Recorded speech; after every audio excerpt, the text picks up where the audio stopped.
जी हाँ, नमस्कार दोस्तों, आप देख रहे हैं money Bhojpuri news. Money Bhojpuri news में आप सभी का स्वागत है। दोस्तों, आप सभी को बता दूं कि हिट मशीन खेसारी लाल यादव के राइटर अखिलेश कश्यप अपने फेसबुक पेज से एक पोस्ट की है, जिस पोस्ट को आप लोग स्क्रीन पर देख सकते हैं। और इस पोस्ट में लिखा है, एगो औरी आ जाऊ का आंधी कश्यप कहर वाला हिट मशीन के संग है। दोस्तों, आप सभी को बता दूं कि हिट मशीन खेसारी लाल यादव की आवाज में कश्यप कहर फिर आ रहा है। दोस्तों, आप सभी को बता दूं कि उम्मीद है कि सारेगामा हम भोजपुरी से आएगा और इस सॉन्ग को दिल्ली में शूटिंग किया गया था। तो इस पोस्ट के बारे में क्या कहना चाहते हैं कमेंट करके जरूर बताएं। दोस्तों, आप सभी को बता दूं कि हिट मशीन खेसारी लाल यादव के शूटिंग पर से एक रील वीडियो काफी तेजी से वायरल हो रहा है, जैसे कि आप लोग स्क्रीन पर देख सकते हैं।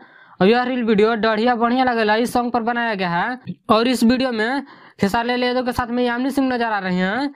दोस्तों, आप सभी को बता दूं कि हिट मशीन खेसारी लाल यादव का शूटिंग से एक और वीडियो वायरल हो रहा है, जैसे कि आप लोग स्क्रीन पर देख सकते हैं। और इस वीडियो में खेसारी लाल यादव के साथ में यामिनी सिंह और अखिलेश कश्यप और संजय यादव नजर आ रहे हैं। दोस्तों, आप सभी को बता दूं कि इस रील वीडियो बढ़िया लगेला सॉन्ग के शूटिंग पर के वीडियो क्लिप है।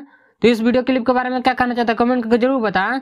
दोस्तों, आप सभी को बता दूं कि सारेगामा हम भोजपुरी पर बहुत जल्द कश्यप कहरा रहा है, तो आप लोग तैयार हो जाइए गर्दा मचाने के लिए।